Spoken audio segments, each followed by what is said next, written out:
AITA for writing my son out of my will. My wife and I, 48M, have a son, John, 26M, who recently told us that he is asking his girlfriend, Cece, to marry him. We've met Cece a few times before and she seems like a nice girl, but we have concerns about Cece's family. My wife and I own a few rental properties and John stays in one of the properties rent-free as he is still in grad school, and free housing is something my wife and I've always agreed to provide it for all our kids, especially while they are in school so that they don't have to worry about rent in a high cost of living area.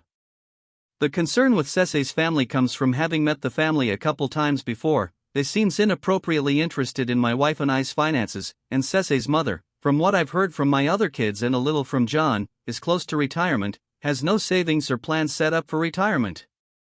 Her mother has multiple times attempted to move in and live rent-free in one of my properties because according to her, it is her future son-in-law's house. My take is that Cece's mother sees John, who is about to graduate from med school, as their retirement security.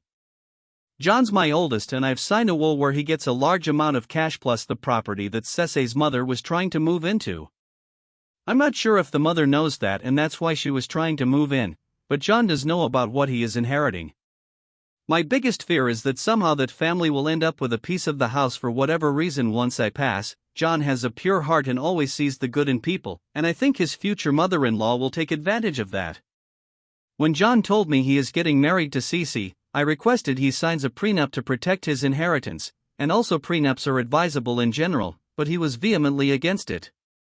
I told him that he will be written out of the will and the house will go to our other kids if he marries her without a prenup, but seems like he is not budging, so I've gone ahead and started plans to leave the house to my other kid.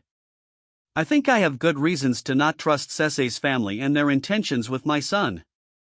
I'm not going to tell a grown man who he can and can't marry, but I want to protect what I am leaving for my children. My son has stopped talking to me and I'm not sure if I was that unreasonable. Update: a few things to add because my concerns about Cece's family are not coming out of nowhere.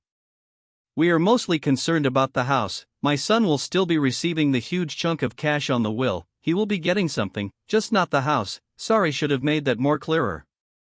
When my wife and I met Cece's mother, she's made multiple comments about how her future son-in-law has her retirement taken care of, and she has asked us multiple times if she could move into the house to the point where it was getting inappropriate.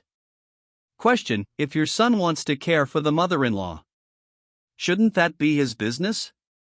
Why do you care if you are gone? Answer: that is his business. I have zero intention to intervene with that is his life. My main thing is I bought this house years ago, putting my blood, sweat and tears into paying it off specifically so my child can have it one day. But seeing how Cece's mother has repeatedly tried to move in and is already calling it her future son-in-law's house, and wants a free rent, it's pretty obvious that once she moves in, it'll become this lady's retirement house. I know she won't be moving out. Therefore I would rather the house go to another one of my kids that will actually benefit directly from it.